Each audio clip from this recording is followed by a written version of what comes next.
충분히 설명하고 소명하겠다고 했잖아요. 예. 성실히 소명하겠다고 해놓고는 자료 제출을 안 했어요. 근데 자료 제출 안 한 걸 비판받으니까 법적 의무가 없지 않냐? 왜 그거 갖고 나를 뭐 청문회에서도 네. 그렇게까지 하지 않는다. 근데 지금 정치적 책임을 지지 않으려고 친서를 보낸다든지 이런 무책임한 행동을 하고 있는 거예요. 이러면 더 본인의 정치 생명 더 단축이 될 수밖에 없다고 생각이 들고요. 예. 이런 식으로 김남국 의원이 행동한다면은 권영세 장관이 똑같은 행위를 했습니다. 국민의힘 의원인 예. 권영세 장관 우리가 민주당에서 어떻게 비판할 수가 있겠습니까? 그 윤리특별위원회에서 결정한 절차에 따라서 성실하게 소명을 할 계획입니다. 네.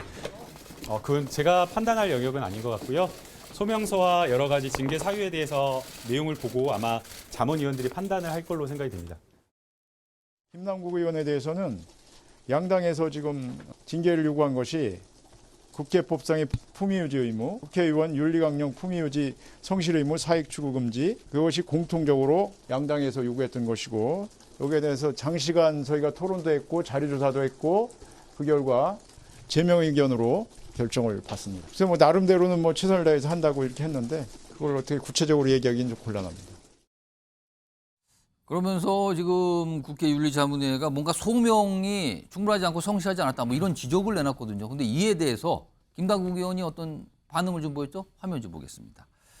민주당 의원들에게 약간 호소문 형태로 약간 편지죠? 호소문 형태로 민주당 의원들에게 뭔가를 냈는데 이렇게 얘기해요. 본인의 제명, 권고 이거 부당하다고 얘기를 하면서 아니 여러 가지 뭐 규칙, 법 보면 자료 제출 의무 없습니다. 그리고 청문회나 국정조사에서도 불리한 진술 강요 안 받게 돼 있어요. 권리입니다. 이렇게 얘기를 해요. 그러면서 요청한 자료 제출하지 않은 것을 제명 근거로 삼는 거는 부당하다. 이렇게 주장을 내놨습니다. 김봉남 전 의원, 예. 이 주장 판단 좀 해주시죠. 일단 상식적이지가 않습니다. 어. 본인이 이 논란이 일어났을 때는 충분히 설명하고 소명하겠다고 했잖아요. 예. 성실히 소명하겠다고 해놓고는 자료 제출을 안 했어요. 근데 자료 제출 안 한 걸 비판받으니까 법적 의무가 없지 않냐? 왜 그거 갖고 나를 뭐 청문회에서도 네. 그렇게까지 하지 않는다. 예. 청문회에서 맨날 그 앞 시간을 잡아먹는 게 왜 청문회 자료를 자료 제출권. 성실하게 제출 안 했느냐? 이거 갖고 의사진행 발언하면서 시간 많이 잡아먹는 예. 거 아닙니까? 그러니까 김남국 의원은 약간 상식 밖의 발언을 많이 하는 것 같아서 문제인 것 같고, 이게 딱 표현이 그런 것 같아요. 이거는 국회의원이 코인 거래를 한 게 아니고 코인 업자가 국회의원이 된 거다. 이 표현이 적합해 보입니다. 김영주 전 의원님 지금 저 무소속이 됐잖아요. 네. 사실은 지금 김남국 의원이. 근데 본인은 부당하다, 억울하다 이 얘기를 이제 민당에서 계속 표현하거든요. 이건 또 어떻게 좀 봐야 됩니까? 사실은 뭐 예를 들어서 뭐 도리를 무단횡단하다가 예, 걸린 사람이 예.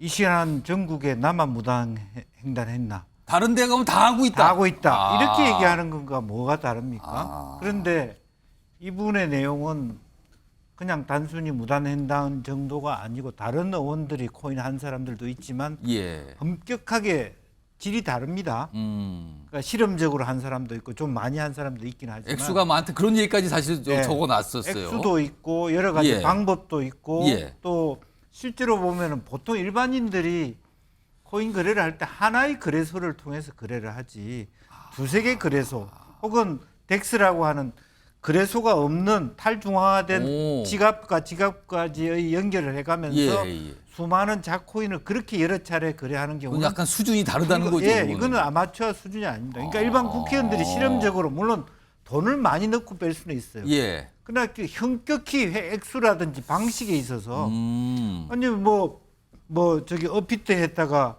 비스매 했다가 또 다른 거래소를 갔다가 이렇게 능수능란하게 하는 것은 적절하지 않고 횟수도 적절하지 않고 지금 예. 더 나온 것은 이제 아직까지 더 조사를 해야 됩니다만 본인 지갑이나 본인 은행 계좌 외에 어르신 부모님이나 예. 자기 형제 뭐 그런 얘기가 좀 나와요. 하는데 시간적으로나 내용적으로 봐서 70 그 넘은 어르신이 새벽 2, 3시까지 예. 코인 거래를 누가 하고 있겠습니까?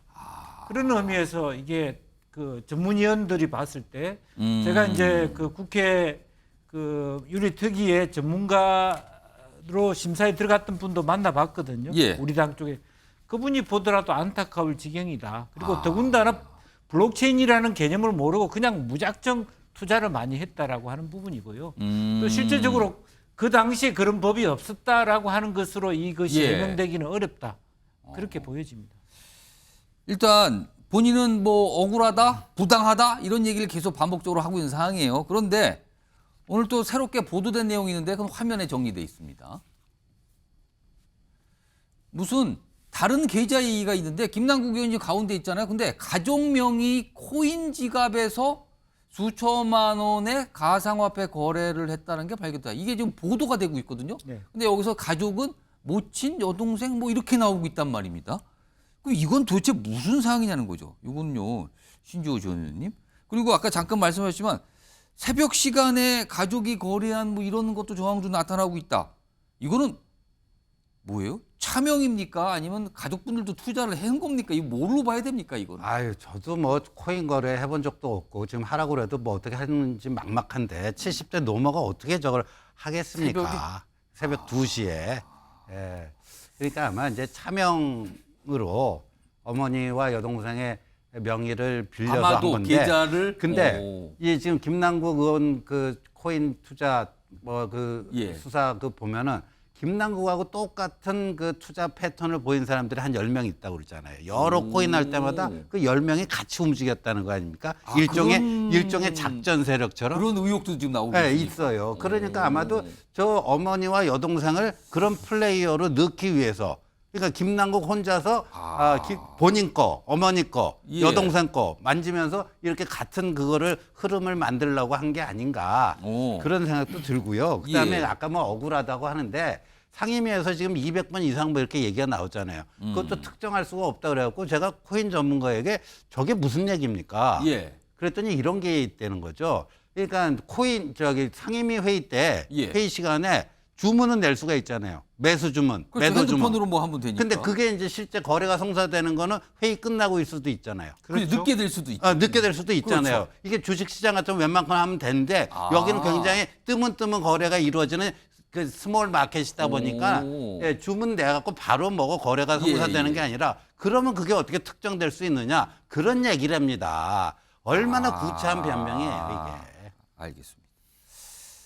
조승현 부위원장, 사실은 김남국 의원이 코인 투자 이 파문 때문에 민주당이 참 곤혹스러운 위치에 있었는데 지금 뭔가 계속 진행이 되고 있어요. 근데 이제 가족 얘기가 나오니까 이게 일단 진위 여부가 좀 더 좀 시간이 지나봐야 확인될 텐데 이거는 글쎄요, 뭐 또 다른 차원인가요? 이걸 어떻게 봐야 됩니까? 이걸 이제 검찰에서 수사를 하고 있겠지만은 이게 예. 형사처벌이 되긴 쉽지가 않습니다.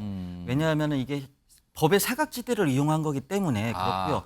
그렇지만 분명히 대한민국의 헌법부터 규정이 돼 있습니다. 헌법 46조 1항에 국회의원은 청렴의 의무가 있다고 돼 있습니다.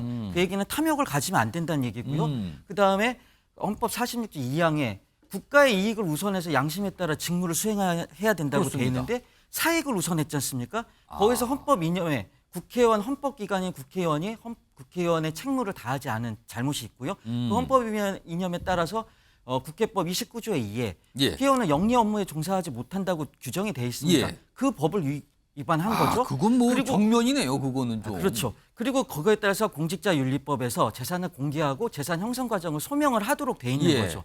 다 위반했어요. 근데 단 이게 형사처벌 조항이 없기 때문에 형사처벌 받지 않는데 그러나 국회법에 위반한 거 공직자윤리법 위반한 거는 정치적 책임을 져야 되는 겁니다. 근데 지금 정치적 책임을 지지 않으려고 친서를 보낸다든지 이런 무책임한 행동을 하고 있는 거예요. 이러면 더 본인의 정치 생명 더 단축이 될 수밖에 없다고 생각이 들고요. 예. 이런 식으로 김남국 의원이 행동한다면은 권영세 장관이 똑같은 행위를 했습니다. 국민의힘 의원인 예. 권영세 장관 우리가 민주당에서 어떻게 비판할 수가 있겠습니까? 할 말이 없다 이거죠. 할 말이 없습니다. 그리고 한 가지 더 말씀드리자면은 오늘 SNS에 법치주의로 위장한 사기꾼에 의해서 민주주의가 무너진다 이렇게 올렸습니다. 정부를 그렇게 본 거죠 지금요 정부에서. 저도 지금 법치주의를 위장한 사기꾼 2명이 떠오르는데요. 오. 김남국 의원이 이렇게 행동하면은 그 법치주의를 위장한 사기꾼 우리가 못 잡습니다.